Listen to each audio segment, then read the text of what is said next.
नमस्कार, मी यामिनी महामुणकर. साम संजीवनी या आरोग्यविषयक कार्यक्रमात तुम्हा सर्वांचं स्वागत आहे. प्रेक्षक हो, बदलतं हवामान, प्रदूषण आणि धावपळीची जीवनशैली या सगळ्या कारणांमुळे आज घरोघरी एक समस्या प्रकर्षाने जाणवते आणि ती म्हणजे ॲलर्जी. कुणाला सकाळी उठल्या उठल्या शिंकांचा त्रास होतो, तर कुणाला अगदी वातावरण थोडासा जरी बदल झाला की लगेच सततचा खोकला सतावतो. अनेकदा आपण यावर तात्पुरते उपाय करतो खरे, पण हा त्रास मुळापासून जात नाही. ॲलर्जिक सर्दी आणि खोकल्याकडे आयुर्वेदाच्या दृष्टिकोनातून कसं पाहावं, आपली रोगप्रतिकार शक्ती म्हणजे इम्युनिटी कशी वाढवावी, या संपूर्ण विषयावर सखोल मार्गदर्शनासाठी आज आपल्या सोबत आहेत प्रसिद्ध आयुर्वेद तज्ज्ञ आणि आत्मसंतुलन विलेजच्या संचालिका डॉक्टर मालविका तांबे. डॉक्टर, स्वागत आहे. नमस्कार. नमस्कार, थँक्यू. तर मित्रांनो, तुम्ही देखील डॉक्टर मालविका तांबे यांच्याशी थेट संवाद साधू शकता आणि आरोग्याशी निगडीत अगदी कोणत्याही समस्या तुम्हाला जाणवत असतील त्या संबंधित तुम्ही थेट प्रश्न त्यांना विचारू शकता. आणि त्यासाठी आमचा स्टुडिओ क्रमांक तुम्ही लिहून घ्या, 022-1401010-610. चला तर मग आपण विषयाला सुरुवात करूया. डॉक्टर, आपण पाहतोय हल्ली ॲलर्जिक सर्दी आणि खोकल्याचं प्रमाण खूप वाढलेलं आहे. त्याचं नेमकं कारण काय आहे? म्हणजे मुख्य कसं आहे बघा की आपल्या नासिकातनं सगळे द्रव्य बाहेरचे जे असतात ते आपल्या नाकातनं श्वास घेताना आत जातात. तिथे फिल्ट्रेशन व्यवस्थित झालं की मग पुढे जाऊन कुठल्याही प्रकारचा त्रास होत नाही. पण आता आजच्या काळात आपण जर का पाहिलं तर एकूणच प्रदूषण तर सगळीकडे खूप वाढलंच आहे, पण त्याचबरोबरीने आपल्या खाण्यापिण्याच्या सवयी, आपलं जागरण जे सध्या चाललेली आहेत, या सगळ्यामुळे ना शरीरामध्ये पित्ताचे आणि वाताचे दोष जे आहेत ते फार प्रमाणात वाढत चाललेले आहेत. आणि त्याच्यातनं हा ॲलर्जिक सर्दीचा त्रास जो आहे ना तो आपल्याला फार प्रमाणात वाढताना दिसतोय. आता आपण साधारण म्हणूया की लोकांना पोलनच्या सीझनमध्ये सर्दी होताना पहिले दिसायची, किंवा खूप जास्त बाबा धुळीत आपण काम केलं तर तेव्हा सर्दी होताना दिसायची. पण गेल्या 2-3 वर्षामध्ये बघण्यात येतं की कुठलाही सीझन असू दे तर आपल्याला कोणी सर्दी नसलेला व्यक्ती असं सापडतच नाही. उलट एकाला झाली की दुसऱ्याला, दुसऱ्याला झाली की तिसऱ्याला, असं कंटिन्युअस सगळीकडे हा त्रास जो आहे तो चालूच आहे. आणि त्यामुळे मला असं वाटतं की एकूणच इम्युनिटी सगळ्यांची सध्या खूप कमी झालेली आहे आणि त्याच्यातनं हा त्रास फार प्रमाणात सगळीकडे वाढलेला दिसतोय. त्यामुळे थोडी स्वतःची काळजी घेणं, आपले शरीराची जी इम्युनिटी आहे, प्रतिकारशक्ती आहे, ती वाढवणं, या सगळ्यावरती आता प्रत्येकाला विचार करण्याची गरज आहे. नक्कीच. आपल्या प्रेक्षकांमधून कॉल आलेला आहे. दत्तात्रय शेलार यांनी पुण्यावरून कॉल केलेला आहे. नमस्कार सर, तुमचा प्रश्न काय आहे? मला कोरडा खोकला झालाय खूप सारखा, त्याच्यासाठी आपल्याकडे काही औषधाची वापरत आहे? बरं सर, तुमचं वय काय आहे आणि किती दिवस हा त्रास होतोय तुम्हाला? मला गेले वर्षभर त्रास आहे आणि वय माझे 70 आहे आता. वय 70 आहे. बरं, कसं आहे, कोरडा खोकला जो असतो त्याच्याकरता आपल्याला घशाचं आतले जे इरिटेशन आहे ते कमी करणं खूप गरजेचं असतं. तर सकाळी उठल्यावरती सर्वप्रथम चांगल्या प्रतीचं मध, म्हणजे जसं संतुलनचं वगैरे जे मध असेल ते तुम्ही 1 चमचा थोडं थोडं करून चाटून खायला सुरुवात करा. तसंच दिवसभरातनं जेव्हा जमत असेल तेव्हा तुरटीची लाही घरी तयार करायची. म्हणजे काय करायचं, लोखंडी तव्यावरती तुरटीला वितळवायचं आणि वितळल्यानंतर त्याचं जे काही चूर्ण तयार होईल तो पाव चमचा थोड्याशा मधाबरोबर तुम्ही घ्यायला सुरू करा. त्याचा तुम्हाला फायदा होऊ शकेल. आणि त्याचबरोबरीने संतुलनचं जे ब्रॉन्कोसॅन सिरप आहे सर, तेही सकाळ संध्याकाळ अगदी नियमाने तुम्ही घ्यायला सुरू करा. तर मला वाटतं तुमचा हा त्रास कमी व्हायला मदत मिळेल. पण बऱ्याचदा कुठल्या केमिकल औषधं किंवा ॲलोपॅथिक औषधं जी काही चालू असतात त्याच्यातनं सुद्धा कोरडा खोकला सतत होण्याचा त्रास होत असतो. तर त्याचीही एकदा तपासणी करून घेतलेली जास्त उत्तम राहील. नक्कीच. आपण पुढील कॉलकडे वळूयात. नाशिकहून तन्वी यांनी कॉल केलेला आहे. तन्वीजी नमस्कार, तुमचा प्रश्न काय आहे? नमस्कार, माझा प्रश्न असा आहे की मला जरा जरी हवा लागली ना गाडीतनं येताना तर चेहऱ्यावर स्वेलिंग येतं. पोल्युशन असेल, डस्ट असेल, त्या स्वेलिंगला काय करायचं मला कळत नाही. नक्कीच. आता कसं, ही जी काही ॲलर्जिक रिस्पॉन्स तुमच्या शरीरातनं येतो ह्याच्याकरता आपल्या शरीरात पित्ताचं संतुलन करणं अत्यंत गरजेचं आहे. त्याच्याकरता प्रवाळ पंचामृत जे असतं मोतीयुक्त, ते तुम्ही सकाळ संध्याकाळ अगदी नियमाने घ्यायला सुरू करा. तसंच रोज रात्री झोपताना संतुलनचं जे अविपत्तिकर चूर्ण आहे तेही तुम्ही अर्धा चमचा 1 चमचा जसं जमेल तसं पाण्यासोबत घ्यायला सुरू करा. आठवड्यातनं एकदा तरी तुम्ही एरंडेल तेल जे असतं ते साधारण 5 ते 10 ml कोमट पाण्याबरोबर किंवा जिंजर टी वगैरे बरोबर घ्यायला सुरू करा. पण सर्वप्रथम स्वतःला एक तर कव्हर करून नेहमी फिरायला पाहिजे. आणि जमत असलं ना तर खरं पंचकर्माकरता वेळ काढा. असं पंचकर्माने जर का शरीराची शुद्धी झाली तर कुठल्याही प्रकारचा हा जो ॲलर्जिक रिस्पॉन्स आहे तो आपल्याला कमी करण्यामध्ये यश जे आहे ते मिळू शकतं. नक्कीच. शिरूरहून मुकुंद यांनी कॉल केलेला आहे. सर नमस्कार, तुमचा प्रश्न तुम्ही विचारू शकता.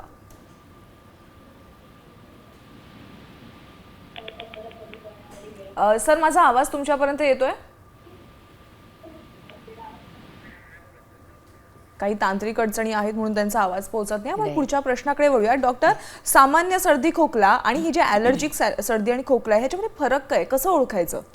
म्हणजे मुख्य कसं आहे की आपण जर का हा ॲलर्जिक सर्दी खोकला असला तर एकतर कुठल्या तरी चुकीच्या वस्तूच्या आपण कॉन्टॅक्टमध्ये नक्की आलेलो असतो. मुख्य त्रास जो सुरू होतो तो आधी नाकातनं सुरू होतो, म्हणजे खूप बंद होतं नाक, श्वास नाही घेता येत आणि नंतर हळूहळू त्याचं सर्दीमध्ये आपल्याला रूपांतरण होताना दिसतं आणि नंतर मग थ्रोटमध्ये इन्फेक्शन वगैरे असं हळूहळू याचं आपण म्हणतो ना की स्टेजेस दिसतात.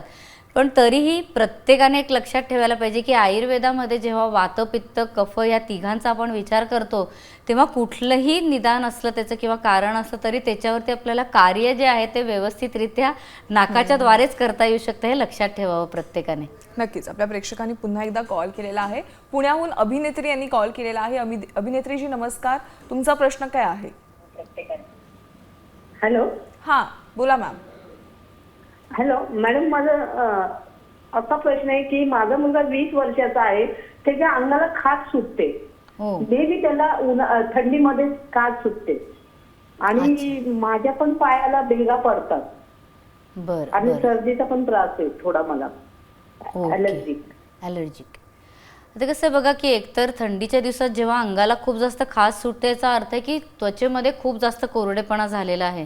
त्याच्याकरता अगदी रोज न चुकता तुम्ही संतुलनचे जे अभ्यंग कोकोनट तेल आहे ते त्यांना नियमाने लावायला सांगा. अंघोळीच्या पूर्वी लावायचं आणि अंघोळ करताना साबण वापरायचा नाही. साबणाच्या जागी शक्य झालं तर अभ्यंग मसाज पावडर जे आहे संतुलनचं, म्हणजे जे नैसर्गिक उठण्यासारखं काम करतं ते तुम्ही त्यांना नियमाने संपूर्ण अंगाला लावायला सांगा. त्याचबरोबरीने रोज रात्री झोपताना कोमट पाण्यामध्ये थोडंसं तूप घालून प्यायलात तर त्याच्याने सुद्धा अंगातला कोरडेपणा कमी व्हायला मदत मिळेल. आणि मंजिष्ठ सॅनसारखी जी गोळी आहे ती सुद्धा त्यांना नियमाने घ्यायला सांगा, त्याचा त्यांना फायदा होऊ शकेल. तुमच्या पायाला सुद्धा संतुलनचं जे फूट सोल क्रीम आहे ते तुम्ही लावलं तर तुमच्या पायाचा कोरडेपणा कमी होईल. आणि त्याच्याच बरोबरीने अनंत सॅन म्हणून टॅबलेट्स असतात, त्याही तुम्ही नियमाने घ्यायला सुरू करा. सर्दीचा तुम्हाला त्रास होतोय तर त्याच्याकरता आपण हा कार्यक्रमात वेगवेगळे आत्ता सगळं आपण मार्गदर्शन करणारच आहोत, तर कार्यक्रम नक्की बघत राहा. नक्कीच. पण पुढच्या प्रश्नाकडे वळूया. डॉक्टर, ॲलर्जिक खोकल्यासाठी आयुर्वेदामध्ये कोणते प्रभावी उपचार आहेत त्याविषयी काय सांगा? म्हणजे मुख्य तर बघा सगळ्यात महत्त्वाचं असतं ते म्हणजे आपल्याला नेसल पॅसेजची काळजी घेणं खूप आवश्यक असतं. त्याच्याकरता आयुर्वेदामध्ये नाकामध्ये नस्य सोडायला सांगितलेलं आहे. म्हणजे कुठलंही आयुर्वेदिक पद्धतीने सिद्ध केलेलं तूप आहे, तेल आहे, हे जर का आपण नियमित टाकत राहिलो तर सहसा सर्दीचा त्रास कोणाला होत नाही. तर संतुलनचं जसं नस्यसॅन बी आहे ते तुम्ही जर का नाकामध्ये सकाळ संध्याकाळ एक एक थेंब सोडायला सुरुवात केली तर त्याचा तुम्हाला फायदा होऊ शकतो. इम्युनिटी व्यवस्थित राहण्याच्या दृष्टीने जे संतुलनचा आत्मप्राश म्हणून च्यवनप्राश आहे तेही जर का सकाळ संध्याकाळ एक एक चमचा घेतलं तर त्याचाही आपल्याला फायदा मिळू शकतो. आणि बरोबरीने शक्य असलं तर आपल्या घरी आपण एक साधी सोपी गोष्ट करू शकतो, ते म्हणजे निलगिरीचं तेल. युकॅलिप्टस ऑइल हे सगळ्यांनी ऐकून आहे. ते निलगिरीचं तेल जे आहे ते त्रास सुरू झाला जसं जाणवतं आपल्याला की बापरे ॲलर्जिक सर्दीचा त्रास सुरू झालेला आहे तर लगेचच आपल्या रुमालावरती किंवा आपल्या उशीवरती एक एक थेंब जर का याचा लावला तर त्याच्याने सुद्धा हा त्रास कमी व्हायला आपल्याला मदत जी आहे ती मिळू शकते. नक्कीच. आपल्या प्रेक्षकांमधून कॉल आलेला आहे. पुण्याहून प्रशांत यांनी कॉल केलेला आहे. प्रशांतजी नमस्कार, तुमचा प्रश्न काय आहे? मला प्रश्न असा आहे की मला सर्दी खोकला होतो आणि माझा घसा सुका पडतो. सुका पडतो. बरं, ओके, बरं. आता ह्याच्यामध्ये बघा आपण मगाशी सांगितलं तसं तुम्ही एकदम मध जे आहे ते थोडं थोडं चाटायला सुरू केलं तर त्याचा तुम्हाला फायदा होऊ शकेल. पण सर्दी पण सतत होते, त्याच्याकरता शक्य असलं तर मधामध्ये थोडंसं आल्याचा रस तुम्ही घालून घ्यायला सुरू करा. आता त्याचबरोबरीने तुमचं जेव्हा स्वयंपाक केला जातो तेव्हा जनरली आजकाल घरांमध्ये काय पद्धत झालेली की कांदा आणि लसूण आणि टोमॅटो या 3 गोष्टी वापरून घेतल्या की स्वयंपाक झाला असा विचार असतो. तर तसं न करता उलट घरामध्ये थोडीशी लवंग आहे, मिरी आहे, दालचिनी आहे, ह्याची भाजून तुम्ही पूड करून ठेवायला सुरुवात करा. आणि तुमची जेव्हा ही आमटी किंवा भाजी केली जाते त्याच्यामध्ये ही पूड घालून नक्की घ्या. याच्याने आपली इम्युनिटीसुद्धा वाढते आणि सर्दी खोकला सतत होण्याचा जो त्रास आहे तो कमी व्हायला मदत मिळते. आणि संतुलनचं जे सीतोपलादी आहे ते तुम्ही मधातनं सकाळ संध्याकाळ घ्यायला सुरू करा, अर्धा अर्धा चमचा. आता संतुलनचं जे सीतोपलादी चूर्ण आहे ना त्याच्यामध्ये चांगल्या प्रतीचं काळी मिरी वापरली जाते आणि मुख्य वंशलोचन जे आहे ते चांगल्या प्रतीचं वापरलं जातं. वंशलोचन आहे ते शरीरामध्ये गेल्यावरती कफाला कमी करायला मदत करतं, सर्दी कमी करतं आणि त्याचबरोबरीने आपली इम्युनिटीसुद्धा वाढवतं. त्यामुळे चांगल्या प्रतीचं सीतोपलादी जर का घेतलं तर त्याचा फायदा आपल्याला खूप होताना दिसतो. आणि आत्मप्राशसारखं जे च्यवनप्राश आहे तेही सर तुम्ही नियमाने घ्यायला सुरू करा, तर तुमचा हा त्रास लवकर आटोक्यात यायला मदत जी आहे ती मिळू शकेल. नक्कीच. पुण्याहून श्रीकांत यांनी कॉल केलेला आहे. श्रीकांतजी नमस्कार, तुमचा प्रश्न काय आहे? सर तुमच्या टीव्हीचा आवाज थोडा कमी करा आणि थेट प्रश्न विचारा.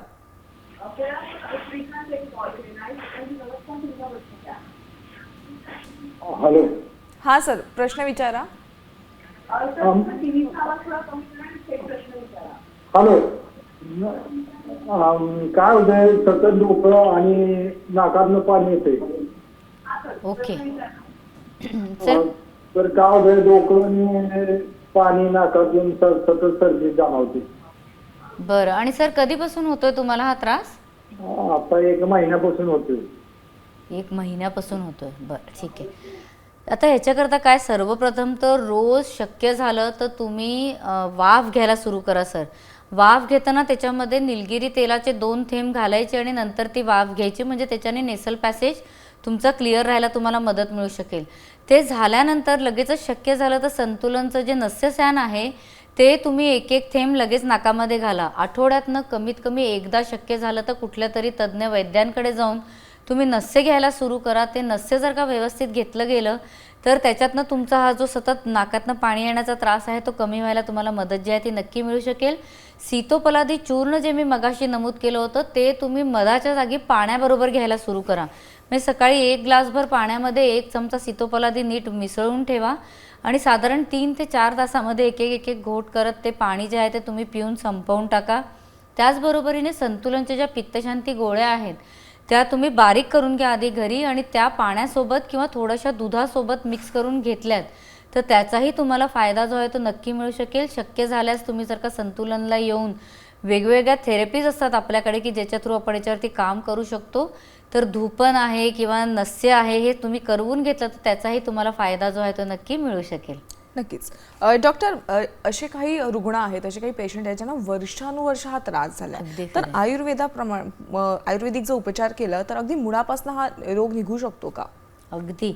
म्हणजे बघा, बरीच वर्ष लोक हा त्रास सहन करत असतात आणि आयुर्वेदिक उपचार सुद्धा, म्हणजे जसं आता आपण हे नस्य वगैरे बद्दल बोलतो आहोत, पण त्याचबरोबरीने औषधं सुद्धा अशी आयुर्वेदामध्ये इतकी चपखल दिलेली आहेत की ज्या व्यक्तीची प्रकृती आणि ह्याचं निदान जर का व्यवस्थित झालं तर ती औषधं दिली त्यांना की त्यांचा त्रास व्यवस्थितपणे बंद होतो. आपल्याकडे एस्पेशली आउट ऑफ इंडियातनं येणारी अशी खूप पेशंट्स आहेत, फॉरेनर्स आहेत किंवा इंडियन्स आहेत की जे बरेच वर्ष बाहेर देशामध्ये राहतात. त्यांना वेळोवेळी असे ॲलर्जिक सर्दीचे त्रास खूप होत राहतात. वर्षानुवर्ष तो त्रास हे सहन करतात आहे, वॅक्सिन्स घेतात आहे, त्याच्याकरता पण त्याचा फायदा त्यांना काहीही होत नाही. आणि त्याच्याच जागी जेव्हा आपल्याकडे येऊन व्यवस्थित औषधोपचार करतात, थेरपीज करतात, तर त्यांचा हा त्रास लगेचच मुळापासून नष्ट व्हायला मदत जी आहे ती मिळू शकते. नक्कीच. हर्षल जाधव यांनी सोलापूरवरून कॉल केलेला आहे. हर्षलजी नमस्कार, तुमचा प्रश्न काय आहे? नमस्कार मॅडम, माझा प्रश्न माझ्या वडिलांसाठी आहे. त्यांचं वय वर्ष 80 आहे. अच्छा.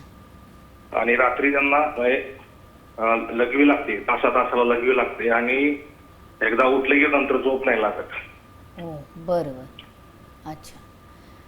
आता बघा कसं, जसं वय वाढतं तसं तसं लघवीवरचा कंट्रोल आहे तो कमी होत जातो आणि त्यामुळे रात्रीच्या वेळेला एस्पेशली आपल्याला लघवी जास्त लागताना दिसते वयोवृद्ध लोकांमध्ये. याच्याकरता सर्वप्रथम तर रूममधलं टेम्परेचर जे आहे ते कंट्रोल करणं थोडंसं गरजेचं असतं. त्यामुळे झोपण्यापूर्वी थोडा वेळ तरी हीटर नक्की लावून ठेवावं. तुमच्या वडिलांना सांगा की पायामध्ये मोजे नक्की घालून ठेवा. शक्य झालं तर झोपण्यापूर्वी कोणीतरी त्यांना पादाभ्यंग करून दिलेलं किंवा निदान पायाला तेल लावून दिलेलं हे सुद्धा मदत नक्की करू शकेल. आणि शक्य झाल्यास त्यांना दिवसामध्ये एकदा पुनर्नवासव जे आहे संतुलनचं ते त्यांना नक्की घ्यायला सांगा, तर त्याचा फायदा होऊ शकेल. आणि जमत असेल तर जर का प्रत्यक्ष मार्गदर्शन घेतलं तर कशा त्रासामुळे हे सतत वारंवार लघवी होण्याचा त्रास होतोय, अपानवातामध्ये कशा प्रकारचा दोष आहे हेही कळू शकलं तर त्याच्यावरती व्यवस्थित आपल्याला औषधोपचार जो आहे तो करता येईल. पण सध्या तरी युरिफ्लो नावाची जी गोळी आहे ती त्यांना नियमाने घ्यायला सांगा. रात्री झोपताना निद्रासान घेतली तर त्याचा झोपसुद्धा लागायला फायदा होऊ शकेल. आणि तसंच तेल आहेत 2 प्रकारचे, तेही वापरले तर त्याचा फायदा मिळू शकेल. एक तर आहे कुंडलिनी तेल, ते पाठीच्या मणक्यांवरती हलक्या हाताने रोज लावावं. आणि ब्रह्मलीन तेल हे आपलं जे क्राऊन असतं त्याच्यावरती 4-5 थेंब रोज लावून झोपलं तर या सगळ्या त्रासांवरती आपल्याला मदत जी आहे ती करता येऊ शकेल. नक्कीच. आपण पुढील कॉलकडे वळूयात. भांडूपवरून आपल्याला कॉल केलेला आहे. नमस्कार मॅडम, तुमचा प्रश्न काय आहे? हा, मला ना सर्दी आणि खोकला कंटिन्यू असतो. सर्दी जरी गेली ना तरी खोकला जात नाही. बरं, अच्छा. आता बघा कसं आहे की सतत जर का सर्दी खोकल्याचा त्रास असला तर माझं सगळ्यात मोठा तुम्हाला म्हणजे सजेशन जे आहे ते हे राहील की तुम्ही न चुकता संतुलनचा जो फॉर्म्युला K2 आहे तो नियमाने घ्यायला सुरू करा. घरी थोडासा काढा उकळून घ्यावा लागतो, पण फार्मसीमध्ये व्यवस्थित रिसर्च करून तयार केलेला हा काढा आहे, त्यामुळे त्याच्यातले कॉम्बिनेशन्स जे आहेत ते जास्त व्यवस्थित आपल्याला काम करताना दिसतात. तर त्याच्यात तुम्ही अगदी हयगय करू नका, ते नियमित घ्या. तसंच रोज चहा जो घेतला जातो तो चहा न घेता त्याच्या जागी सॅन अमृत म्हणून आयुर्वेदिक चहा संतुलनचा आपण तयार केलेला आहे, तोही तुम्ही नियमाने घ्यायला सुरू केला तर तुमचा हा जो त्रास आहे तो कमी व्हायला नक्की मदत मिळू शकेल. नाकामध्ये घालायला अणुतेल किंवा मगाशी सांगितलं तसं नस्य सॅन जे आहे ते तुम्ही घालायला सुरू करा आणि नक्की न चुकता रोज संतुलनचा आत्मप्राश हे जे च्यवनप्राश आहे ते घ्या. याच्याने शरीरातली ॲलर्जिक टेंडन्सी कमी होते आणि तसंच आपली प्रतिकारशक्ती सुद्धा वाढायला मदत मिळते. ॲलर्जन जेव्हा आपल्या शरीरामध्ये येतो तेव्हा त्याला जर का आपण प्रतिकार करू शकलो तर हा त्रास कमी होतो. तर त्यामुळे प्रतिकारशक्ती सुद्धा वाढवणं जे आहे ते अत्यंत गरजेचं आहे. नक्कीच. पुण्याहून राजू शिंदे यांनी आपल्याला कॉल केलेला आहे. राजू सर नमस्कार, तुमचा प्रश्न काय आहे?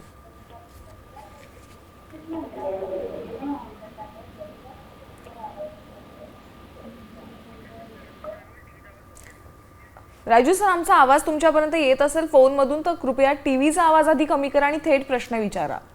हो, टीव्हीचा आवाज बंद कमी केलाय. हा सर, प्रश्न विचारा. हा, माझी मुलगी 18 वर्षाची आहे. तिला सर्दीचा त्रास होतोय. असं डॉक्टरांचा उपचार केले तिचे बरेचसे, पण ते फरक पडत नाही. आता तिला जीव घाबरल्यागत होतो आणि असं धडके मारल्यागत होतं, नाक चोरल्यागत होतं, गुज मारल्यागत होतं. त्याच्यामुळे तिचं डोकं बी दुखतं आणि औषध उपचार भरपूर केले पण काहीच फरक पडत नाही. अच्छा अच्छा. आता सर कसं आहे, तुम्ही हे सगळे जी लक्षणं सांगतात आहेत ते नुसती सर्दीची नाही आहेत, पण त्याच्यामध्ये कुठेतरी हॉर्मोनल इम्बॅलन्स सुद्धा असण्याची शक्यता खूप जास्त आहे. तर त्यामुळे माझा तुम्हाला सर्वप्रथम सल्ला असा राहील की प्रत्यक्ष मार्गदर्शन घेतलेलं जास्त उत्तम राहील. पण सध्या तरी त्यांना घरच्या घरी तुम्ही जसं मगाशी सांगितलं एकदा त्यांना वाफारा जो आहे तो नक्की घेऊ द्या. स्टीम घेत असताना त्याच्यामध्ये शक्य झालं तर आपलं निलगिरी तेल जे आहे युकॅलिप्टस ऑइल ते टाकलेलं जास्त उत्तम राहील. तसंच ओव्याची पुरचुंडी बांधून हा जो अख्खा एरिया आहे तो पूर्ण शेकून काढायचा तव्यावरतून. तर जेवढं सुसह्य असेल टेम्परेचर तेवढ्या याच्याने जर का हे सगळं शेकून काढलं तर ओपन अप व्हायला सायनसेस जी आहे ती मदत मिळू शकते. तसंच त्यांना शक्य असलं तर पाळीमध्ये कुठल्या प्रकारचा काही त्रास होतोय का तेही बघा. त्या दृष्टीने फेमिफिट सिरप जे आहे ते नियमाने घ्यायला सांगा आणि संतुलनचं फेमिसॅन तेल म्हणून योनी पिचू करता तयार केलेलं तेल आहे तर ते जर का त्या रेग्युलरली वापरू शकलं तर त्याचा फायदा मिळू शकेल. माझं जे यूट्यूब चॅनल आहे त्याच्यावरती योनी पिचू कसा वापरायला पाहिजे त्याच्याबद्दलची संपूर्ण माहिती दिलेली आहे. तर फेमिसेन तेलासारखं जे तेल आहे ते त्यांना नक्की वापरायला सांगा, त्याचाही त्यांना फायदा जो आहे तो मिळू शकेल. आणि एकूणच आत्ता प्रतिकारशक्ती आणि एकूण ताकद वाढण्याच्या दृष्टीने धात्री रसायन म्हणून आयुर्वेदिक रसायन आहे संतुलनचं, तर तेही त्यांना नियमाने घ्यायला सांगा. मला वाटतं त्यांचे सगळे त्रास जे आहेत ते लगेच कमी व्हायला त्यांना मदत जी आहे ती मिळू शकेल. डॉक्टर, आता अत्यंत महत्त्वाचा प्रश्न आहे की लहान मुलांमध्ये अगदी म्हणजे नवखे जे असतात लहान मुलं, नवजात मुलं असतात त्यांच्यामध्ये देखील सर्दी खोकल्याचं प्रमाण दिसतं. तर त्यांच्यावर आयुर्वेदामध्ये काय उपचार आहेत? बघा, सर्वप्रथम तर आपल्याला एक लक्षात घ्यायला पाहिजे की आपल्याला स्वतःला सर्दी खोकला वगैरे काही त्रास असला ना तर प्लीज लहान बाळांच्या जवळ बिलकुल जाऊ नका. कोविडने एक आपल्याला सगळ्यात महत्त्वाची गोष्ट काय शिकवली आहे ते म्हणजे मास्क लावणं.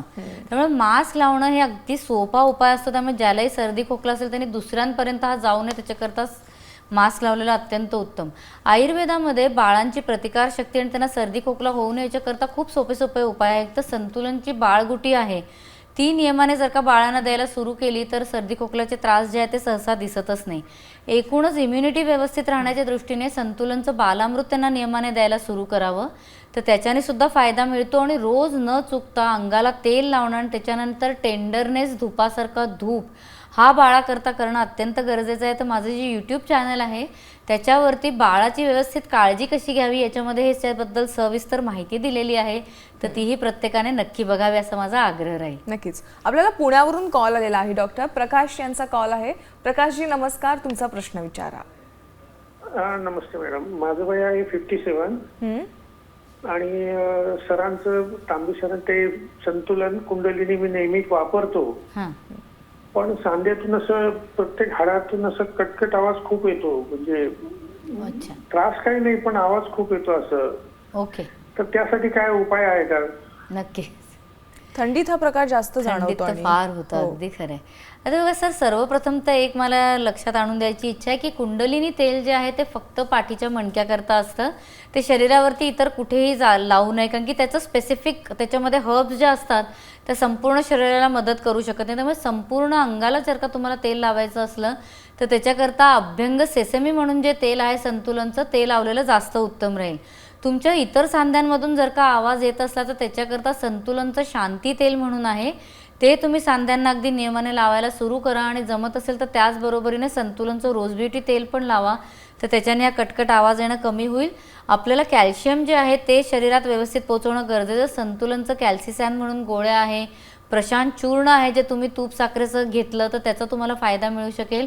आणि तसंच संदेश म्हणून आसव आहे, ते जर का तुम्ही नियमाने घ्यायला सुरू केलं तर मला वाटतं हा तुमचा कटकट येण्याचा जो आवाजाचा त्रास आहे तो कमी व्हायला तुम्हाला मदत जी आहे ते नक्की मिळू शकेल.